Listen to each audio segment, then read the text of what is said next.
प्रिय विद्यार्थियों, हम लोगों ने इससे पहले भौतिक विज्ञान के समय के आधार पर विभाजन, चिर संबंध भौतिकी और आधुनिक भौतिकी में से चिर संबंध भौतिकी की शाखाओं के बारे में चर्चा कर ली थी, और अध्ययन क्षेत्र के आधार पर विभाजन में स्थूल भौतिकी की शाखाओं के बारे में चर्चा कर ली थी। यह भी स्थूल भौतिकी की शाखाएं होती है। अब हम बात करेंगे आधुनिक भौतिकी की शाखाएं क्या क्या है।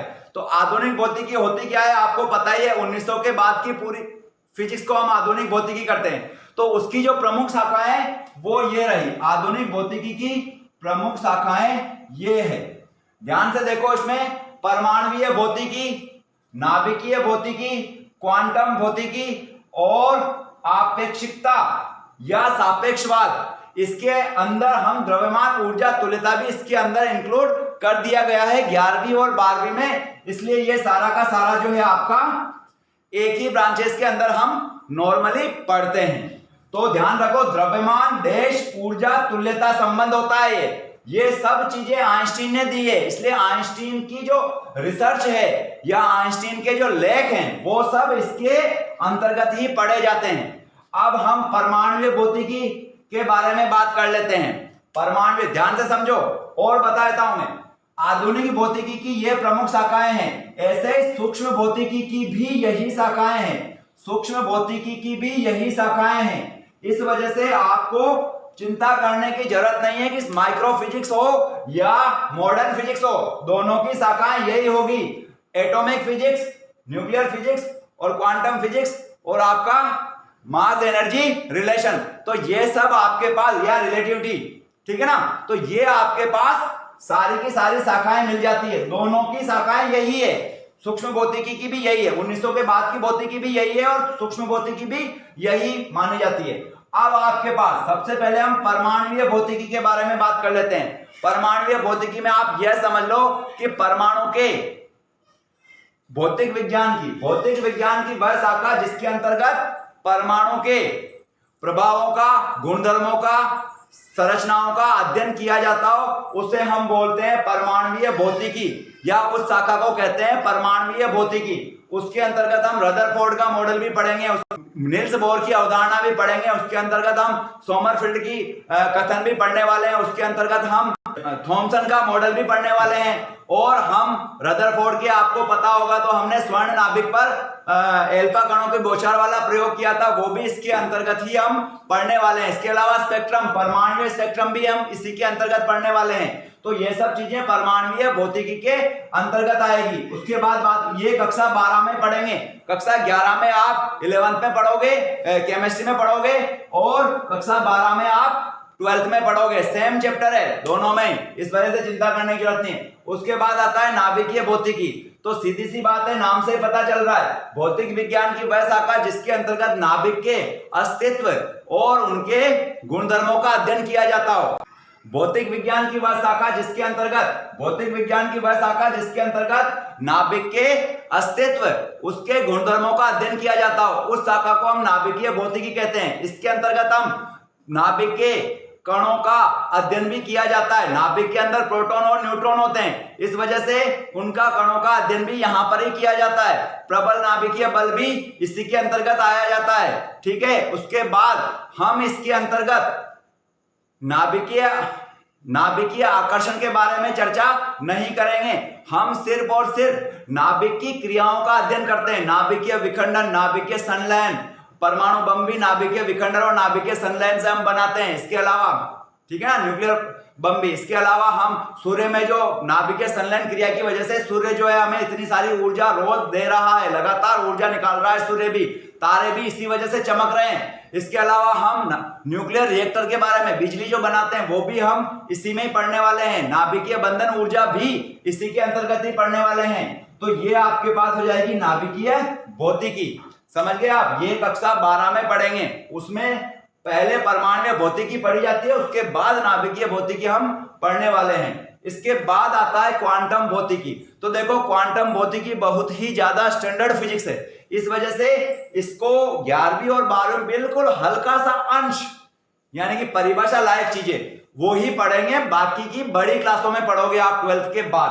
तो क्वांटम फिजिक्स में क्या होता है कि विभाजन, किसी भी भौतिक राशि का वितरण, जैसे कि भौतिक राशि का मतलब या जैसे कि ऊर्जा हुआ, आवेश हुआ, तो इनके जो वितरण होता है या संचरण होता है ये निश्चित संख्याओं के पूर्ण गुणज के रूप में मिलता है, यानी कि 1 इंटू 2 इंटू 3 इंटू 4 इंटू पूर्णांक गुणज के रूप में भी मिलता है कई जगह पर।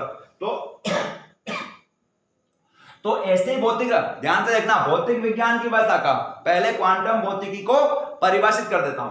भौतिक विज्ञान की वह शाखा जिसके अंतर्गत क्वांटमीकरण का अध्ययन किया जाता हो। क्वांटमीकरण, किसी भी भौतिक राशि का क्वांटमीकरण का अध्ययन किया जाता हो, उस शाखा को हम क्वांटम फिजिक्स कहते हैं या क्वांटम भौतिकी कहते हैं। इसके अंतर्गत प्लांक का क्वांटम सिद्धांत के बारे में पढ़ते हैं। प्रकाश विद्युत प्रभाव की व्याख्या भी आइंस्टीन ने क्वांटम भौतिकी के आधार पर, क्वांटम सिद्धांत के आधार पर की थी। इस वजह से हम प्रकाश विद्युत प्रभाव को भी इसके अंतर्गत आप मान सकते हो। इसके अलावा आप जो है द्रव्य की द्वैत प्रकृति, प्रकाश की द्वैत प्रकृति और द्रव्य की द्वैत प्रकृति, दोनों की व्याख्या भी यहां पर ही क्वांटम भौतिकी के अंतर्गत ही की गई है, जो कि हम कक्षा 12 में पढ़ने वाले हैं।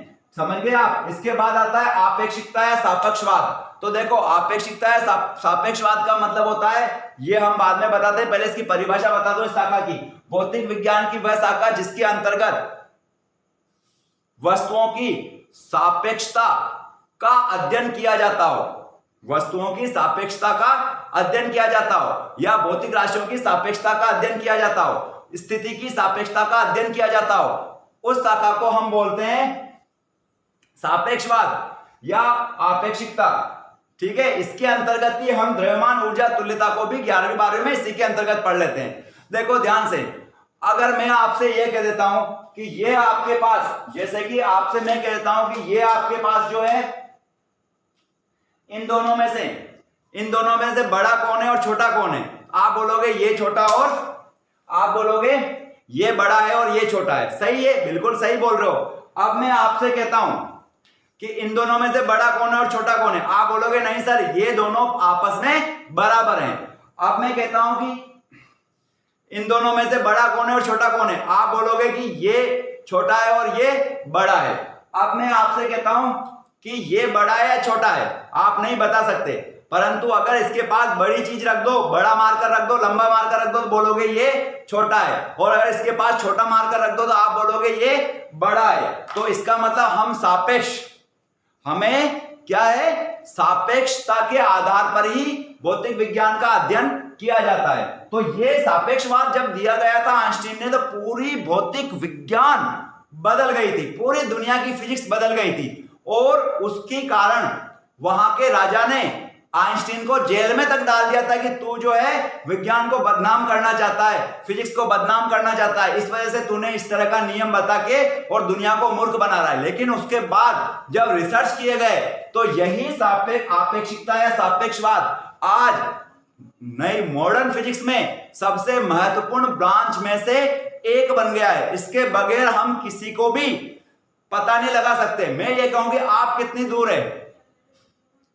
तो कम या ज्यादा नहीं बता सकता, मेरे सापेक्ष आप कितनी दूर है, या मेरे सापेक्ष कोई कितनी चाल से चल रहा है, या उसके सापेक्ष मैं कितनी चाल से चल रहा हूं, या मैं पृथ्वी के सापेक्ष सूर्य कैसे चल रहा है। तो हमेशा हम सापेक्षवाद के आधार पर ही अध्ययन करते हैं। इसके अलावा किसका वजन भारी या हल्का कैसे पता लगाओगे, ये वजन ज्यादा है, हल्का है या भारी है, कोई वस्तु कैसे पता लगाओगे, वो भी सापेक्ष के आधार पर कि छोटी वस्तु अगर उसके पास रखी तो छोटा, कम हल्की वस्तु रखी तो वो भारी हो जाएगी, अगर भारी वस्तु उसके पास रख दी तो ये हल्की मानी जाएगी। तो हमेशा इसके सापेक्ष भारी, इसके सापेक्ष हल्की।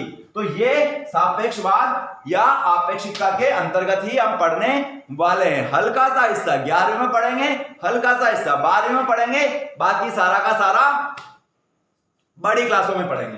तो इस तरीके से जो आप इन सब चीजों को भौतिक विज्ञान के वर्गीकरण के बारे में बात करते हो, तो समय के आधार पर, अध्ययन क्षेत्र के आधार पर चिरसम्मत भौतिकी, आधुनिक भौतिकी, स्थूल भौतिकी, सूक्ष्म भौतिकी, ये दोनों आपके समझ में आ गए होंगे। इसके बाद चिरसम्मत भौतिकी की शाखाएं ये सारी है, स्थूल भौतिकी की शाखाएं भी ये सारी है, आधुनिक भौतिकी की शाखाएं ये सारी है, और सूक्ष्म भौतिकी की शाखाएं भी ये सारी है। तो इस तरीके से आप लोग आसानी से इसको समझ सकते हो और याद कर सकते हो। इसके बाद अब हम आगे पढ़ने वाले हैं प्रकृति के मूल बल, जो हम कल पढ़ेंगे। बाय।